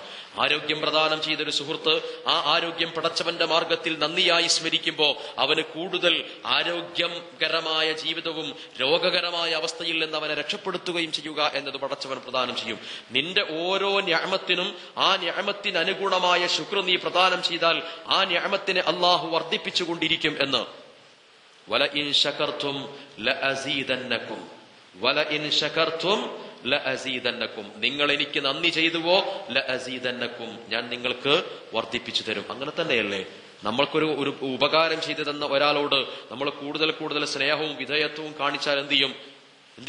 അയാൾ കൂടുതൽ ചെയ്തുകൊണ്ടിരിക്കും. ഭാര്യ നമുക്ക് ഒരുക്കി തരുന്ന ഭക്ഷണം, ആ ഭക്ഷണത്തെക്കുറിച്ച് നല്ല വർത്തമാനങ്ങൾ പറഞ്ഞ് അവൾക്ക് നന്ദി പറഞ്ഞാൽ എന്ത് ചെയ്യും? ഭക്ഷണം കൂടുതൽ മൊഞ്ചായി ഒരുക്കി തരും. അതൊന്നുമില്ലെങ്കിലോ എന്ത് ഭക്ഷണം, ഇങ്ങനെ ഭക്ഷണം ഉണ്ടാക്കലോ എന്ന് പറഞ്ഞ് പരാതി പറയാൻ പോയാലോ പിന്നെ ഉള്ളത് കൃത്യമായി ആ ആവശ്യമുള്ളത് മാത്രം തന്നിട്ട് പിരിച്ചുവിടും. ഞാൻ സൂചിപ്പിക്കുന്നത്, അള്ളാഹു പറഞ്ഞു, അള്ളാഹുവിനോട് നിങ്ങൾ നന്ദി ചെയ്യാൻ തയ്യാറായാൽ ലഅസീദന്നകും, അള്ളാഹു നിങ്ങൾക്കത് വർദ്ധിപ്പിച്ചു തരും. അപ്പോ ഒരു മനുഷ്യൻ ശുക്ർ ചെയ്യുന്നത് അവന്റെ അനുഗ്രഹത്തെ പടച്ചവൻ കൂടുതൽ അഭിവൃദ്ധിപ്പെടുത്താൻ വേണ്ടിയാണ്. അവന്റെ അനുഗ്രഹത്തിന് അവൻ ശുക്ർ ചെയ്യാതിരുന്നാൽ നിശ്ചയം അള്ളാഹു അവന്റെ നിഅമത്തിനെ പരീക്ഷണമാക്കി മാറ്റും. ഉമർ ഇബ്നു അബ്ദുൽ അസീസ് റളിയല്ലാഹു അൻഹു റിപ്പോർട്ട് ചെയ്യുന്ന ഒരു പരാമർശത്തിൽ നമുക്ക് കാണാൻ സാധിക്കുന്നത്, അള്ളാഹുവിനോട് അദ്ദേഹം കൃത്യമായി പ്രാർത്ഥിക്കാറുണ്ടായിരുന്നു, അല്ലാഹുമ്മ അഗ്നി അൻ തുബദ്ദില നിഅമതി കുഫ്റാ. അല്ലാഹുവേ, നീ എനിക്ക് പ്രദാനം ചെയ്തിട്ടുള്ള എന്റെ അനുഗ്രഹങ്ങളെ നിഷേധമാക്കി മാറ്റുന്നതിൽ നിന്ന് നീ എന്നെ രക്ഷപ്പെടുത്തണമേ എന്ന്. പടച്ചവൻ നമുക്ക് പ്രദാനം ചെയ്തിട്ടുള്ള അനുഗ്രഹത്തിന് കൃത്യമായ നന്ദി ചെയ്യാൻ നമുക്ക് സാധ്യമാകാതെ വന്നാൽ പടച്ചവൻ നമുക്ക് നൽകിയിട്ടുള്ള അനുഗ്രഹങ്ങളെ നമ്മുടെ ജീവിതത്തിന്റെ പരീക്ഷണമായി അള്ളാഹു പരിവർത്തിപ്പിക്കും, മാറ്റിയെടുക്കും. നമ്മളൊക്കെ ചില ആളുകളുടെ വിചാരം, നമുക്ക് അള്ളാഹു കൂടുതൽ ഐശ്വര്യം പ്രദാനം ചെയ്താൽ അതിന്റെ അർത്ഥം അള്ളാഹ് നമ്മളോട് ഭയങ്കര സ്നേഹാന്നാ. അള്ളാഹ് എന്താപ്പോ എന്റെ ജീവിതത്തിൽ എന്താ പ്രയാസമൊന്നുമില്ലല്ലോ, ബുദ്ധിമുട്ടൊന്നുമില്ലല്ലോ, വളരെ റാഹത്താണല്ലോ, പടച്ചവൻ വളരെയധികം അനുഗ്രഹം ചെയ്തിട്ടുണ്ട് എന്ന് നമ്മൾ പറയും. എന്നാലോ വിഷമങ്ങളോ പ്രയാസങ്ങളോ ബുദ്ധിമുട്ടുകളോ സാമ്പത്തിക ക്ലേശങ്ങളോ ഒക്കെ ഉണ്ടായ എന്ത് ചെയ്യും? എന്താപ്പോ ഞാൻ നിസ്കരിക്കലും നോൽബോലക്കലൊക്കെ കൃത്യമായിട്ട് ചെയ്യുന്നുണ്ടല്ലോ, പിന്നെന്താപ്പോ പടച്ചവന്നങ്ങളെ പരീക്ഷിക്കണമെന്ന് പറയും. നമ്മളെ മാനസികാവസ്ഥ അതാണ്. റസൂലുള്ളാഹി പറഞ്ഞു, മൻ അഹബ്ബ ഖൗം ഇബ്തലഹുല്ലാഹ്. ഏതെങ്കിലും ഒരു വ്യക്തിയെ, ഏതെങ്കിലും ഒരു സമൂഹത്തെ അള്ളാഹു ഇഷ്ടപ്പെടുന്നുവെങ്കിൽ അവരെ അള്ളാഹു പരീക്ഷിക്കുകയാണ് ചെയ്യുക. ജീവിതത്തിന്റെ ഐശ്വര്യം പ്രദാനം ചെയ്യുന്നതും പരീക്ഷണമാണ്, ജീവിതത്തിൽ വിഷമങ്ങൾ പ്രദാനം ചെയ്യുന്നതും പരീക്ഷണമാണ്. വിഷമങ്ങളിലാണ് പടച്ച തമ്പുരാൻ ഇഷ്ടം ഉണ്ടാകുന്നത്, ഐശ്വര്യങ്ങളിൽ പടച്ച തമ്പുരാൻ അവനെ എങ്ങനെയുണ്ട് എന്ന അന്വേഷണമാണ് നിർവഹിക്കുന്നത്. ഒന്നുകൂടെ പറയാം, ഐശ്വര്യങ്ങളിൽ പടച്ച തമ്പുരാൻ അവൻ എന്നോട് എങ്ങനെ പ്രതികരിക്കുന്നു എന്നത് കണ്ടെത്താനുള്ള ഉപാധിയാണ് നൽകുന്നത്. എന്നാൽ പടച്ചവൻ ഒരു മനുഷ്യന്റെ ജീവിതത്തിൽ വിഷമങ്ങളും ദുരന്തങ്ങളും പ്രയാസങ്ങളും കഷ്ടനഷ്ടങ്ങളും പ്രദാനം ചെയ്യുന്നത് പടച്ചവന് സ്നേഹമുണ്ടാകുമ്പോഴാണ്. എന്നിട്ടോ ആ കഷ്ടപ്പാടുകളിലും ബുദ്ധിമുട്ടുകളിലും ക്ഷമ അവലംബിച്ചുകൊണ്ട് കൂടുതൽ നന്മ കരസ്ഥമാക്കാനുള്ള അവസരങ്ങൾ ഒരുക്കുകയാണ്. അനുഗ്രഹങ്ങൾ പ്രദാനം ചെയ്യുന്നതോ ഇവൻ നന്മ ചെയ്യുന്നുണ്ടോ എന്ന് മനസ്സിലാക്കാനുള്ള ഒരു ഉപാധി ഉണ്ടാക്കുകയാണ്. മറ്റൊന്ന്, അവന്റെ ജീവിതത്തിലൂടെ അവന് കൂടുതൽ നന്മ പ്രദാനം ചെയ്യുമ്പോൾ അവൻ നന്മ പ്രദാനം ചെയ്യാൻ സാധിക്കാവുന്ന അവസ്ഥയിലാണോ അല്ലയോ എന്ന് പരിശോധിക്കുകയാണ്. ഇതാണ് അതിന്റെ വ്യത്യാസം. ആ ഭാഗം ഞാൻ അവസാനിപ്പിക്കുന്നു. 2, നാവ് കൊണ്ട് ശുക്ർ ചെയ്യണം. എന്താണ് നാവ് കൊണ്ടുള്ള ശുക്ർ? അൽ ഹംദു വസ്സനാ, അള്ളാഹുവിനെ സ്തുതിക്കുക. 2, സനാ, അള്ളാഹുവിനെ പുകഴ്ത്തുക. അള്ളാഹുവിനെ പുകഴ്ത്തണം. പടച്ചവന് പുകഴ്ത്തൽ ആഗ്രഹിച്ചത് കൊണ്ടല്ല, ഒരടിമയായ നിനക്ക് പടച്ചവൻ പ്രദാനം ചെയ്യുന്ന കാര്യങ്ങളോട് നിന്റെ നാവിൽ നിന്ന് പുറത്തേക്ക് വരേണ്ടതാണ് സനാ. റസൂലുള്ളാഹി സ്വല്ലല്ലാഹു അലൈഹി വസല്ലം പറഞ്ഞു, നിനക്ക് പടച്ചവൻ പ്രദാനം ചെയ്തിട്ടുള്ള അനുഗ്രഹത്തെ നീ നിന്റെ നാവ് കൊണ്ട് വെളിപ്പെടുത്തി പറയണം. സഹോദരങ്ങളെ ശ്രദ്ധിക്കുക, അള്ളാഹു എനിക്ക് പ്രദാനം ചെയ്തിട്ടുള്ള നിഅമത്തിനെ എന്റെ നാവ് കൊണ്ട് ഞാൻ പ്രകടിപ്പിക്കണമെന്ന് റസൂലുള്ളാഹി പറഞ്ഞിട്ടുണ്ട്. പടച്ചവൻ എനിക്ക് 4 മക്കൾ തന്നിട്ടുണ്ട്. ആ 4 മക്കളും നല്ല ജീവിതത്തിന്റെ ഐശ്വര്യമാ. ഞാനൊരു കച്ചവടം തുടങ്ങി, പടച്ചവൻ കൃത്യമായി എനിക്ക് അനുഗ്രഹം നൽകി. ദിവസം ഒരു 40,000 50,000 എനിക്ക് വിറ്റുവരവുണ്ട്. അള്ളാഹുവിന്റെ അനുഗ്രഹം എനിക്ക് ധാരാളമായി പ്രദാനം ചെയ്തിട്ടുണ്ട്. അൽഹംദുലില്ലാഹ്, ഒരു മാസത്തിൽ 1-2 ലക്ഷം രൂപയോളം എനിക്ക് വരുമാനമുണ്ട്. ഇതൊരു മനുഷ്യൻ പറയണമെന്നത് ഇസ്ലാമിന്റെ കൽപ്പനയാ. 2 സ്ഥലത്തത് പറയരുത് എന്ന് പ്രവാചകൻ കൽപ്പിച്ചു. 1, നിന്നോട് അസൂയ വെക്കുന്ന ആളുടെ മുമ്പിൽ നീ ഒരിക്കലും നിന്റെ അനുഗ്രഹത്തെ വിളിച്ചു പറയരുത്. 3, നിന്നെ അഹങ്കാരിയാക്കി മാറ്റാൻ സാധ്യതയുള്ള സമയത്തും നിന്റെ അനുഗ്രഹങ്ങളെ വിളിച്ചു പറയരുത്. അഥവാ വളരെ സാധുക്കളായ ആളുകളൊക്കെ ഇരിക്കുന്ന സ്ഥലത്ത് നീ പറയാണ്, എനിക്ക് പടച്ചോൻ ഇങ്ങനെ ചെയ്തിട്ടുണ്ട് അങ്ങനെ ചെയ്തിട്ടുണ്ട് എന്ന് പറയുമ്പോൾ അവരെക്കാൾ നീ മുകളിൽ ഇങ്ങനെ നിൽക്കുകയാണോ എന്ന് നിനക്ക് തോന്നുന്നുവെങ്കിൽ നീ അത് പറയാൻ പാടില്ല.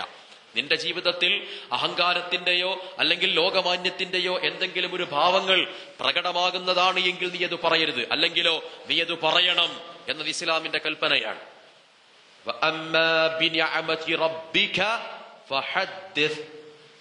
നിശ്ചയം അള്ളാഹു നിനക്ക് പ്രദാനം ചെയ്തിട്ടുള്ള നിന്റെ അനുഗ്രഹത്തെ നീ സ്മരിക്കണം. അള്ളാഹു പ്രവാചകനോട് ഞാൻ നേരത്തെ ഓതി വെച്ച ആയത്തിലൂടെ അനുഗ്രഹങ്ങൾ എടുത്തെടുത്ത് പറയാൻ വേണ്ടി കൽപ്പിക്കുകയാണ് ചെയ്തത്. റസൂലുള്ളാഹി സ്വല്ലല്ലാഹു അലൈഹി വസല്ലമയോട് നബി സല്ലല്ലാഹു അലൈഹി വസല്ലമ പറഞ്ഞു തന്ന വചനമാണിത്. നമുക്ക് പടച്ചവൻ പ്രദാനം ചെയ്തിട്ടുള്ള അനുഗ്രഹങ്ങളെ നാവ് കൊണ്ട് പറയണം. എന്താ അങ്ങനെ പറഞ്ഞാലുള്ള ഗുണം? അത് എന്റെ മനസ്സിനെ എനിക്ക് ബോധ്യപ്പെടുത്താൻ കഴിയും. ഒരുപക്ഷെ എന്റെ മനസ്സിനെ കപടതയിൽ നിന്ന് എന്നെ രക്ഷപ്പെടുത്താൻ കഴിയും. ഭാര്യ ഉണ്ടാക്കിയ ഒരു നല്ല ഭക്ഷണത്തെ കുഴപ്പമില്ല, നന്നായിട്ടുണ്ട് എന്ന് നാവ് കൊണ്ട് പറഞ്ഞാലോ പിന്നെ അതിന്റെ കുറ്റം പറയാൻ പറ്റൂലല്ലോ, പിന്നെ അതിനെതിരെ പറയാൻ പറ്റൂലല്ലോ. നേരെ മറിച്ച് എന്റെ മനസ്സിലുണ്ട് നല്ല ഭക്ഷണമാണെന്നുള്ളത്. അങ്ങനെ നല്ല ഭക്ഷണമെന്ന് മനസ്സിലുണ്ടായാലോ എന്റെ മനസ്സിൽ എന്താ ഉള്ളതെന്ന് അറിയില്ലല്ലോ. പടച്ചോൻ അറിയില്ല എന്നതിനെ കുറിച്ചല്ല ഞാൻ പറഞ്ഞത്, അറിയില്ലല്ലോ. ഒരു മനുഷ്യനോട് റസൂലുള്ളാഹി സ്വല്ലല്ലാഹു അലൈഹി വസല്ലം മുആദ് ബിൻ ജബൽ റളിയല്ലാഹു അൻഹുവിനെ വിളിച്ചുകൊണ്ട് പറഞ്ഞു, മുആദേ, നീ എന്നെ ഇഷ്ടപ്പെടുന്നുണ്ടോ? ആ, ഇഷ്ടപ്പെടുന്നുണ്ട്. എങ്കിൽ നീ ഇഷ്ടപ്പെടുന്ന ഒരാളോട് നിന്നെ ഇഷ്ടപ്പെടുന്നുണ്ട് എന്ന് നീ പറയണം മുആദേ. ഒരാളടുക്കൽ പോയിട്ട് നിന്നെ ഞാൻ ഇഷ്ടപ്പെടുന്നു എന്ന് അയാളോട് പറയണം മുആദേ എന്ന് പറഞ്ഞിട്ട് ശേഷം പറഞ്ഞു അല്ലാഹു നിനക്ക് നൽകുന്ന അൻ അഷ്കുറ റബ്ബി ഔസിഅനി അൻ അഷ്കുറ നിഅമതകല്ലതി അൻഅംത അലയ്യ വഅലാ വാലിദയ്യ എന്ന് തുടങ്ങുന്ന ആയത്ത് നബി സല്ലല്ലാഹു അലൈഹി വസല്ലം പാരായണം ചെയ്തു. ആ ആയത്തിന്റെ ഓർമ്മയിൽ നിന്ന് എടുത്തു പറഞ്ഞതാണ്, തെറ്റുണ്ടെങ്കിൽ ക്ഷമിക്കണം.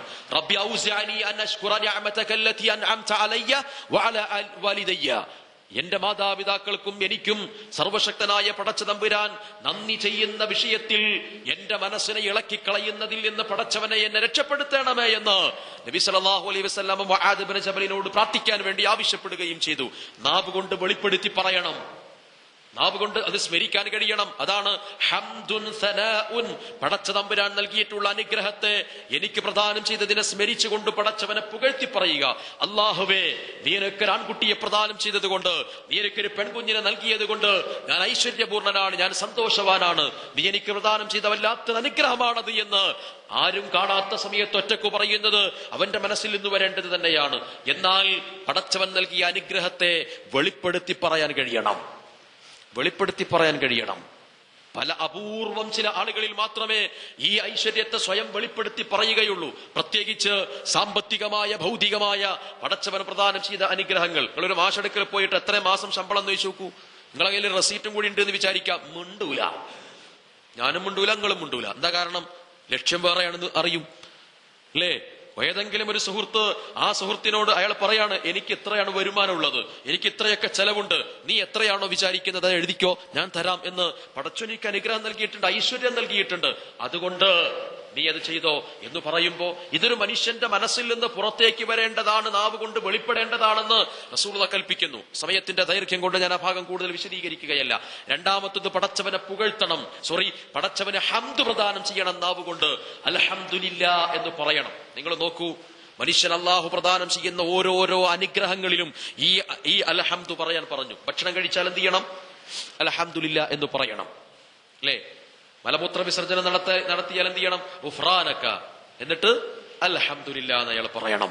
ഉറങ്ങിക്കഴിഞ്ഞ് എഴുന്നേറ്റ് കഴിഞ്ഞാൽ അൽഹംദുലില്ലാ എന്ന് അയാൾ പറയണം. തുമ്മിയാൽ അയാൾ അൽഹംദുലില്ലാ എന്ന് പറയണം. ഇതൊക്കെ എന്താ, വെറുതെ ഒരു വഴിപാടാണോ?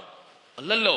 എനിക്ക് 1-2 ദിവസം എന്റെ ദഹനം നടക്കാതെ ശോധന കിട്ടാതെ വിഷമിക്കുന്ന സമയത്ത് തൊട്ടടുത്തുള്ള മെഡിക്കൽ ഷോപ്പിൽ പോയി ശോധനയ്ക്ക് ആവശ്യമായ അരിഷ്ടമോ ഗുളികയോ കഴിച്ച് മലമൂത്ര വിസർജനത്ത് പോയി ഇരുന്നിട്ടും പരിഹാരമില്ല എങ്കിൽ അള്ളാഹുവിന്റെ മുമ്പിലേക്ക് നമ്മൾ കൈയുയർത്തും. എന്തിന്? പടച്ചോനെ, കക്കൂസ് പോയിട്ടൊന്ന് മലമൂത്ര വിസർജനം ചെയ്യാൻ സൗകര്യം ചെയ്തു തരണേ എന്ന് പ്രാർത്ഥിക്കും നമ്മൾ നിസ്കാരത്തിന് ശേഷം, അല്ലേ? തട്ടുതടവില്ലാതെ, ഞാൻ തോന്നിയാസം പറഞ്ഞതല്ല, തട്ടുതടവില്ലാതെ മലമൂത്ര വിസർജനത്തിന് പടച്ചവൻ അനുഗ്രഹം പ്രദാനം ചെയ്താൽ നിന്റെ നാവ് കൊണ്ട് പറഞ്ഞേ പറ്റൂ. നീ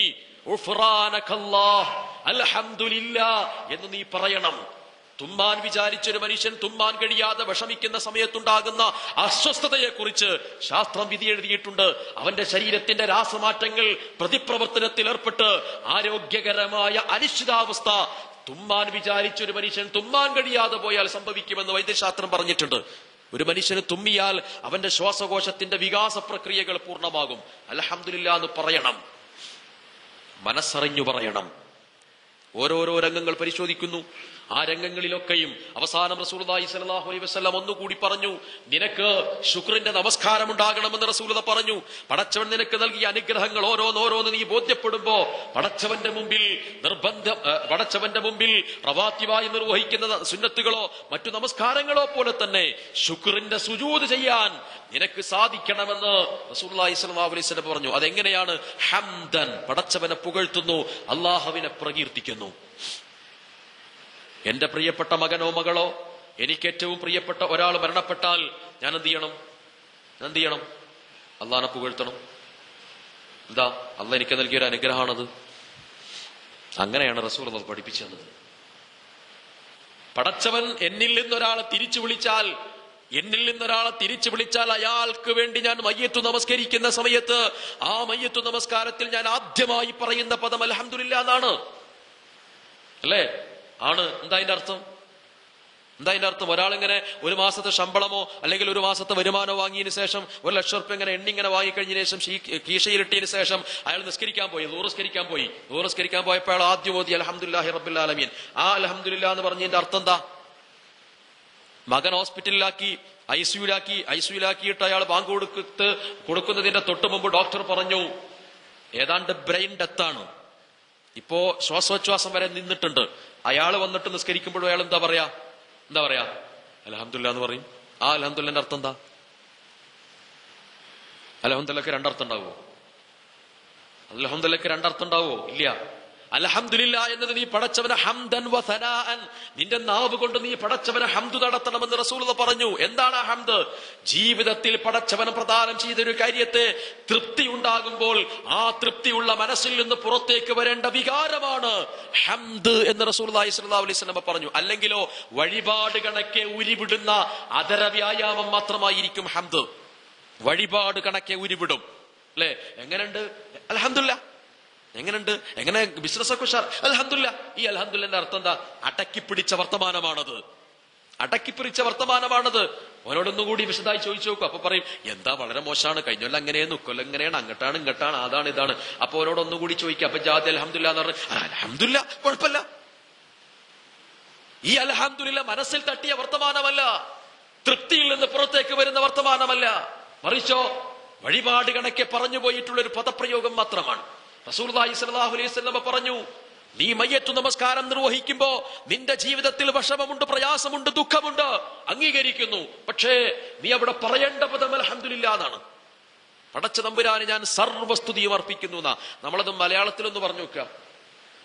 സ്വന്തം മകനെ ഉമ്മ വെച്ച് കൊതി തീരാത്ത മകൻ, ആ മകൻ മരണപ്പെട്ട് അകാല മരണം എന്ന് പറയാൻ പറ്റില്ലെങ്കിലും നമ്മൾ വിചാരിക്കാത്തൊരു സമയത്ത് പെട്ടെന്ന് ദുരന്തം എന്ന നിലയ്ക്ക് മരിച്ചു വീണാൽ ആ കുഞ്ഞിന് വേണ്ടി നമ്മൾ നമസ്കരിക്കുമ്പോ, നമ്മുടെ ഉമ്മയ്ക്കോ ഉപ്പയ്ക്കോ ഭാര്യയ്ക്കോ വേണ്ടി നമ്മൾ മയ്യത്ത് സ്കരിക്കുമ്പോ നമ്മൾ തൽക്കാലം മലയാളത്തിലൊന്ന് പറഞ്ഞു നോക്കുക. അല്ലാഹു അക്ബർ, അല്ലാഹു അക്ബർ, അൽഹംദുലില്ലാഹി റബ്ബിൽ ആലമീൻ, സർവ്വലോകരക്ഷിതാവായ പടച്ച തമ്പുരാന് സർവസ്തുതിയും.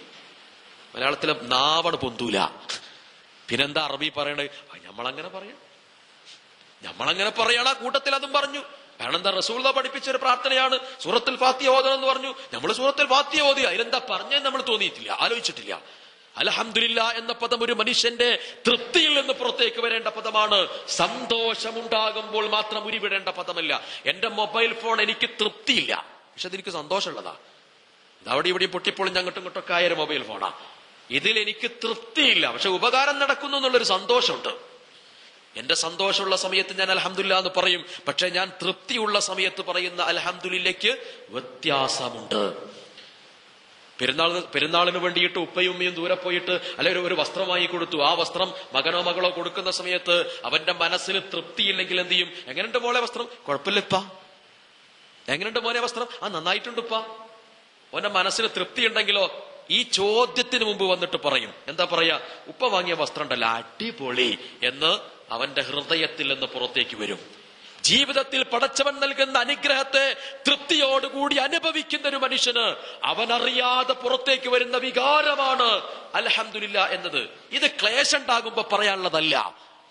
ഈ സനാ ക്ലേശത്തിലല്ല. നേരത്തെ ഞാൻ പറഞ്ഞല്ലോ, മലമൂത്ര വിസർജനത്തിന് തടസ്സമുണ്ടാകുന്ന ഒരു സമയത്ത് ആ തടസ്സം നീങ്ങാൻ 2-3 ദിവസം എടുത്ത് അവസാനം വൈദ്യശാസ്ത്രത്തിന്റെ വൈദ്യപരിശോധനയ്ക്ക് വിധേയമാക്കി മരുന്ന് കഴിച്ചതിന്റെ പേരിൽ കക്കൂസിൽ പോയി ഇരുന്നിട്ട് മലമൂത്ര വിസർജനം നടത്തിയാല് അവന്റെ മനസ്സെന്ന് അറിയാതെ വരും. എന്ത്?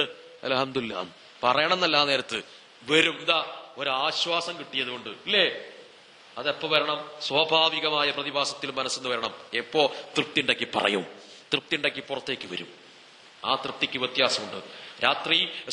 രാവിലെ 8 മണിക്ക് വീട്ടിൽ നിന്ന് സാധാരണ 8 മണിക്ക് പോകുന്ന ഒരു ഓഫീസ് ഉദ്യോഗസ്ഥൻ, 8 മണിക്ക് വീട്ടിൽ നിന്നിറങ്ങുന്ന ഉദ്യോഗസ്ഥൻ, അയാളാണ് സ്വയം അദ്ദേഹത്തിന്റെ വസ്ത്രമൊക്കെ അയൺ ചെയ്ത് വൃത്തിയാക്കി റെഡിയാക്കി വെക്കാറുള്ളത്. അങ്ങനെ ഒരു ദിവസം രാവിലെ എന്തോ ആവശ്യത്തിന് പുറത്തിറങ്ങി വീട്ടിലേക്ക് തിരിച്ചു വരാൻ കുറച്ചു സമയം വൈകി. ഒരു 7:30 സമയത്ത് ഭാര്യയ്ക്ക് ഫോൺ ചെയ്തിട്ട് പറഞ്ഞു, ഞാൻ എത്താൻ 10 മിനിറ്റ് കൂടി കഴിയും, നീ എന്റെ പാന്റും ഷർട്ടും ഒന്ന് അയൺ ചെയ്ത് വെക്കണം.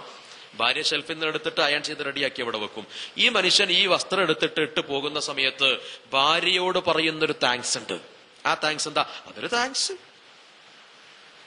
ഈ മനുഷ്യൻ എന്ത് ചെയ്തു? അയൺ ചെയ്ത് വെക്കാൻ വേണ്ടി ഫോൺ ചെയ്ത് പറഞ്ഞില്ല. അവസാനം ഓടിക്കതച്ചിട്ട് നീ അയൺ ചെയ്യണല്ലോ, അങ്ങനെയല്ല ബേജാറിലൊക്കെ ഇടങ്ങേറായിട്ട് വരുന്ന സമയത്ത് അയാൾ വസ്ത്രം എടുക്കാൻ നോക്കുന്ന സമയത്തുണ്ട് ഭംഗിയായി അദ്ദേഹം ഉദ്ദേശിച്ചതോ അല്ലാത്തതോ അല്ലെങ്കിൽ തൃപ്തിയുള്ളൊരു വസ്ത്രം അടിച്ചു പൊളിച്ച് അയൺ ചെയ്ത് വെച്ചിട്ടുണ്ടെങ്കിൽ ആ സമയത്ത് ഭാര്യനെ കാണുമ്പോൾ മനസ്സെന്ന് വരുന്ന ഒരു താങ്ക്സ് ഉണ്ട്. അതെന്താ? അനുഭവിച്ച് തൃപ്തിയിൽ നിന്ന് വരുന്നൊരു താങ്ക്സ് ആണ്. അള്ളാഹ് പറഞ്ഞത് ഇതാണ്, ഞാൻ എന്റെ പിന്നാലെ കൂടിയിട്ട് ചെല്ലടാ ചെല്ലടാ ചെല്ലടാ ചെല്ലടാ എന്ന് പറയുന്ന സമയത്ത് ഉറങ്ങുമ്പോ ചെല്ലണം എന്ന് പഠിപ്പിക്കുന്നു. അപ്പൊ അങ്ങനെ ഉറങ്ങാൻ കിടക്കുന്ന സമയത്ത് അൽഹംദുലില്ലാ എന്ന് പറഞ്ഞു. ഇങ്ങനെയല്ല.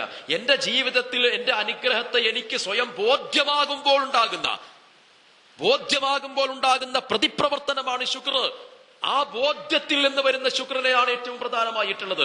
ഒരു റെസീറ്റ് ഒരു സഹോദരന്റെ കയ്യിൽ കൊടുത്തിട്ട് വിഷയങ്ങൾ പറഞ്ഞിട്ട് നീ സംഭാവന തരണം എന്ന് പറയുമ്പോൾ എന്ത് ചെയ്യും? ഞാൻ അടക്കപ്പുറത്തേക്ക് പറിച്ചു. എന്തിനാ? മയമാക്ക് എത്ര കൊടുത്തതെന്ന് എനിക്കറിയണ്ടേ. കാരണം മൂപ്പര ശുക്രനനുസരിച്ച് എന്റെ ശുക്ര അളക്കണ്ടേ അല്ലേ? ബഷീർ 200 റുപ്യ ആണെങ്കിൽ എന്റെ 150 എഴുതിക്കോ. അങ്ങനെ അളക്കണ്ടേ? അല്ല, എനിക്ക് ബോധ്യമാകണം. എനിക്ക് 20 രൂപയെ കൊടുക്കാനുള്ള ആവതുള്ളൂ, അതേ പടച്ചവൻ എനിക്ക് അനുഗ്രഹമായി നൽകിയതുള്ളൂ എങ്കിൽ അവൻ 200 കോടി കൊടുത്താലും ശരി, ഞാൻ 20 രൂപയാണ് കൊടുക്കേണ്ടത് എന്ന് എന്റെ മനസ്സ് തൃപ്തിയോടെ പറയുന്നുവെങ്കിൽ അതാണ് ശുക്ർ എന്ന് പറയുന്നത്. സുഹൃത്തുക്കളെ, ഞാൻ അവസാനിപ്പിക്കുന്നു. മനുഷ്യന്റെ മനസ്സിൽ നിന്ന് പുറത്തേക്ക് വരുന്ന അംഗീകാരത്തിന്റെ തൃപ്തിയുടെ പ്രകടഭാഗമായി നാവിലൂടെ സനാ വരണമെന്ന് നബി സല്ലല്ലാഹു അലൈഹി വസല്ലം ബോധ്യപ്പെടുത്തിയിട്ടുണ്ട്. മൂന്നാമത്തേത് ബിൽ ജവാരിഹി ബിത്താഅതി എന്ന് നബി സല്ലല്ലാഹു അലൈഹി വസല്ലം പറഞ്ഞു. ബിൽ ജവാരിഹ്, മനുഷ്യന്റെ ശാരീരികമായ അവയവങ്ങളിലൂടെ പടച്ചതമ്പുരാന് ശുക്ർ പ്രദാനം ചെയ്യണം. ഞാനൊരു മോശമായ ഒരു കാര്യം പറയുകയാണ് എന്ന് നിങ്ങൾ തെറ്റിദ്ധരിക്കരുത്. സന്താന സൗഭാഗ്യമില്ലാത്ത ആളുകൾ അവർക്ക് ചികിത്സക്ക് വേണ്ടി ഹോസ്പിറ്റലിനെ സമീപിക്കും. പൂർണ്ണ നഗ്നരായി ആണും പെണ്ണും ഡോക്ടറുടെ മുമ്പിൽ നിൽക്കണം. തന്റെ ലൈംഗിക അവയവങ്ങൾ നഗ്നമായി ഡോക്ടറുടെ മുമ്പിൽ കാണിച്ചു കൊടുക്കണം, പരിശോധനാ വിധേയമാക്കാൻ. ദുനിയാവിൽ ഇത്ര വലിയൊരു അപമാനം വേറെന്താ?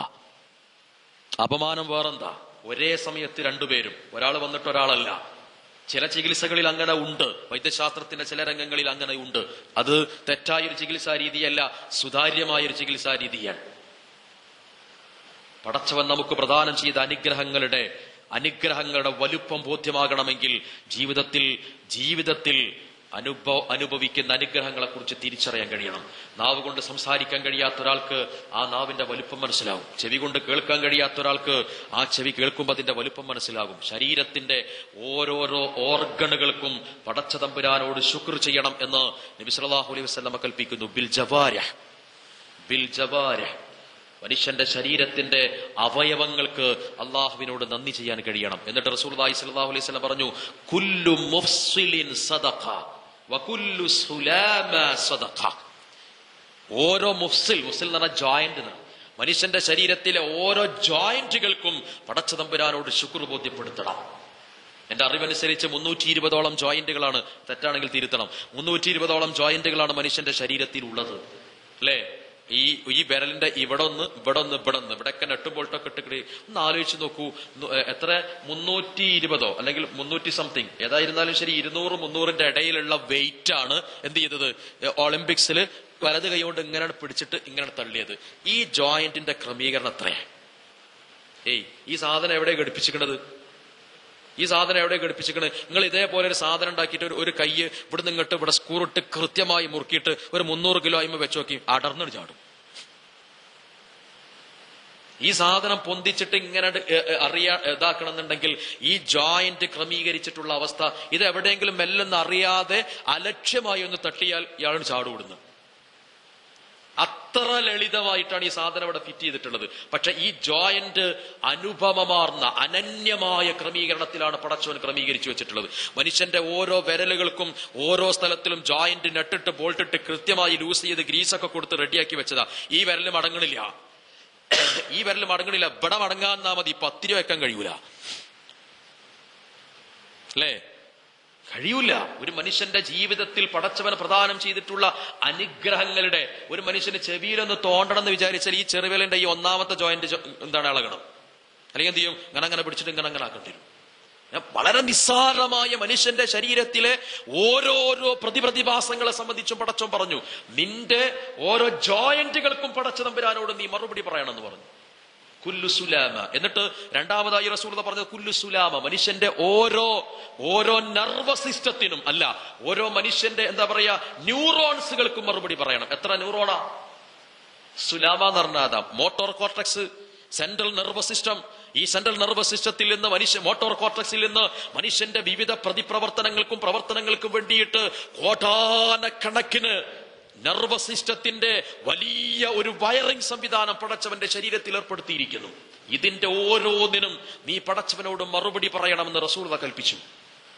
ഇതാണ് മനുഷ്യന്റെ ശരീരം കൊണ്ടുള്ള ശുക്ർ എന്ന് പറയുന്നത്. ആ ശരീരം കൊണ്ട് ശുക്ർ ചെയ്യുന്നതിന്റെ ശുക്രിന്റെ ഏറ്റവും പരമമായ വിധേയത്വത്തിന്റെ ഭാവമാണ് നിന്റെ സുജൂദ് എന്ന് പറഞ്ഞത്. പരമമായ ശുക്രിന്റെ വിധേയ പ്രകടനം. ആ സുജൂദ് നിനക്ക് അർഹമാകുന്ന അളവിൽ നിനക്ക് നിർവഹിക്കാൻ കഴിയണം. ഞാൻ അവസാനിപ്പിക്കുന്നു. 1, ഹൃദയം കൊണ്ട് നിർവഹിക്കേണ്ട, ഖൽബ് കൊണ്ട് നിർവഹിക്കേണ്ട ശുക്ർ. 2, നാവ് കൊണ്ട് നിർവഹിക്കേണ്ട ശുക്ർ. 3, മനുഷ്യന്റെ ശരീരത്തിന്റെ അവയവങ്ങൾ കൊണ്ട് നിർവഹിക്കേണ്ട ശുക്ർ. ബസ്സിൽ തലശ്ശേരിയിൽ നിന്ന് കോഴിക്കോട് വരെ അവിടെ ഉറങ്ങിയിട്ട് അറിയാതെ ഉറങ്ങി ഒന്നും ചിരിയാൻ പറ്റാതെ പെടലിപെട ചെറുതായിട്ടൊന്ന് ഉളുക്കിയാൽ മതി. എന്താ സംഭവിക്കുക? നമ്മളെ മഗ്‌രിബ് വേശയും ഞാൻ പെരിയ നമസ്കരിക്കണ അല്ലെ? ചെറിയ ഒരു നിലവിലുള്ള യാത്രക്ക് ചെറിയൊരു ഭംഗം സംഭവിച്ചാൽ മനുഷ്യന്റെ അസ്വസ്ഥത എത്രയാ. നടന്നു പോണ സമയത്ത് വലത് കാലിൽ ചെറിയൊരു ആണി തറച്ചാൽ മതി, അതിന്റെ ഇടങ്ങേറ് ശരീരം മുഴുവൻ അനുഭവിക്കണം. പടച്ചോൻ പറഞ്ഞു, നിന്റെ ശരീരത്തിന്റെ പക്വതയും പാകതയും പൂർണ്ണതയും പ്രദാനം ചെയ്തതിന് നീ ശാരീരികമായ അവയവങ്ങൾ നിർവഹിക്കേണ്ട നന്ദി നീ പ്രദാനം ചെയ്യണം എന്ന്. അള്ളാഹു നമ്മയെവരെയും അനുഗ്രഹിക്കുമാറാകട്ടെ. പടച്ചവൻ നമുക്ക് നൽകിയിട്ടുള്ള അപാരമായ അനുഗ്രഹത്തെ നാം സ്വയം തിരിച്ചറിയുക. വല ഇൻ ശകർത്തും ലഅസീദന്നക്കും. നിങ്ങൾ നന്ദി ചെയ്താൽ ആ നന്ദി നിശ്ചയം ഞാൻ വർദ്ധിപ്പിച്ചു തരും. നന്ദിയുടെ ഫലമായി നിനക്ക് അനുഗ്രഹം വർദ്ധിച്ചു വരും. അള്ളാഹുവിൽ വിശ്വാസമുള്ള ആളുകൾ അള്ളാഹുവിനെയും വിശ്വസിക്കണം. അള്ളാഹുവിൽ വിശ്വാസമുള്ള ആള് അള്ളാഹുവിനെയും വിശ്വസിക്കണം. അള്ളാഹുവിലുള്ള വിശ്വാസവും അള്ളാഹിനെ വിശ്വസിക്കുന്നതും രണ്ടാണ്. മോനെ ഈ അവിടെ നിന്ന് വാ, ഇതിലെ നടന്നു പോന്നോന്ന്, ഇതിലങ്ങോട്ട് പോന്നോടോ എന്നൊരാൾ പറയുമ്പോ പറഞ്ഞ ആളെ വിശ്വാസം ഉണ്ടെങ്കിൽ അതിന് വരുള്ളൂ അല്ലെ? നമ്മൾ ഇവിടെ ഏതെങ്കിലും ഒരു കുട്ടി, ഒരാളെ കയ്യിൽ ഒരു ചെറിയ കുട്ടി ഉണ്ടെങ്കിൽ ഞാൻ അങ്ങനെ പോയിക്കാണ്ട് ചാടിക്കടാ എന്ന് പറഞ്ഞാൽ കുട്ടി ചാടൂല. കാരണം എന്താ? എന്നോന് വിശ്വാസമില്ല, കാരണം എന്നോനറിയില്ല, പരിചയപ്പെട്ടിട്ടില്ല, അനുഭവപ്പെട്ടിട്ടില്ല. നേരെ മറിച്ച് ഉമ്മ വന്നിട്ട് അവിടുന്ന് വാതിൽക്കെന്ന് ഇങ്ങനെ മോനെ എന്ന് പറഞ്ഞാലോ ഒറ്റ ചാട്ടണ് ചാടും. കാരണം ഉമ്മയെ അറിയാം, അനുഭവപ്പെട്ടിട്ടുണ്ട്, കൃത്യമാണ്. ഇതാണ് എന്ത് വിശ്വാസം എന്ന് പറഞ്ഞത്, അള്ളാഹുവിലുള്ള വിശ്വാസം. നീ നന്ദി ചെയ്താൽ നിനക്കെന്തനുഗ്രഹമുണ്ടോ ആ അനുഗ്രഹത്തെ ഞാൻ വർദ്ധിപ്പിച്ചു തരുമെന്ന് പടച്ചവൻ ഖുർആനിലൂടെ പറഞ്ഞാൽ ആ അനുഗ്രഹത്തെ ബോധ്യമുള്ള അള്ളാഹുവിൽ വിശ്വാസമർപ്പിക്കുന്ന ഒരാള് എന്ത് ചെയ്യും? കൊടുത്തിരിക്കും. പിന്നെങ്ങനെ വേണോ വേണ്ടേ, അത്ര മതിയില്ലേ, ഇതുപോരെ എന്ന് പറഞ്ഞിട്ട് അവന്റെ ശരീരം നൽകൂല, അവന്റെ സമ്പത്ത് നൽകൂല, അവന്റെ ആലോചന പ്രദാനം ചെയ്യൂല. ഈ അവസ്ഥയിലേക്ക് അവൻ പിറകോട്ട് വരും. അപ്പൊ ശുക്ർ എന്ന് പറഞ്ഞാൽ അൽഹംദുലില്ലാ എന്ന് പറയുന്നതിലോ താങ്ക്സ് എന്ന് പറയുന്നതിലോ അള്ളാഹ് അനുഗ്രഹം ചെയ്തിട്ടുണ്ട് എന്ന് അംഗീകരിക്കുന്നതിലോ മാത്രമുള്ള ഒരു ഭാഗമല്ല എന്ന് മനസ്സിലാക്കുക. സർവശക്തനായ പടച്ചതമ്പുരാൻ നമ്മെ ഏവരെയും അനുഗ്രഹിക്കുമാറാകട്ടെ. നമ്മുടെ മനസ്സിന്റെ വിഷമതകളും പ്രയാസങ്ങളും കഷ്ടപ്പാടുകളും അള്ളാഹു പരീക്ഷണമാണെങ്കിലും ശരി ജീവിതത്തിൽ നിന്ന് പരിഹരിക്കുമാറാകട്ടെ. സർവശക്തനായ പടച്ചവൻ നമുക്ക് നൽകുന്ന അനുഗ്രഹങ്ങളെ തിരിച്ചറിയാനും അതിന് തത്തുല്യമായ അളവിൽ സാധ്യമാകുന്ന അത്ര നന്ദി ചെയ്യാനും സാധിക്കുന്ന വളരെ കുറഞ്ഞ അടിമകളിൽ അള്ളാഹുവെ ഞങ്ങളെ നീ ഉൾപ്പെടുത്തി അനുഗ്രഹിക്കണമേ. അല്ലാഹുമ്മ ഫിൽ മുഅ്മിനീന വൽ മുഅ്മിനാത്ത് വൽ മുസ്ലിമീന വൽ മുസ്ലിമാത്ത് അൽ അഹ്യാഉ മിൻഹും വൽ അംവാത്ത് ഇന്നക മുജീബു ദഅവാതി യാ ഖാദിയൽ ഹജാത്ത് റബ്ബനാ ആതിനാ ഫിദ് ദുനിയ ഹസന വഫിൽ ആഖിറതി ഹസനതൻ വഖിനാ അദാബന്നാർ ആമീൻ ബിറഹ്മതിക യാ അർഹമർ റഹീമീൻ. അസ്സലാമു അലൈക്കും വറഹ്മത്തുള്ളാഹി.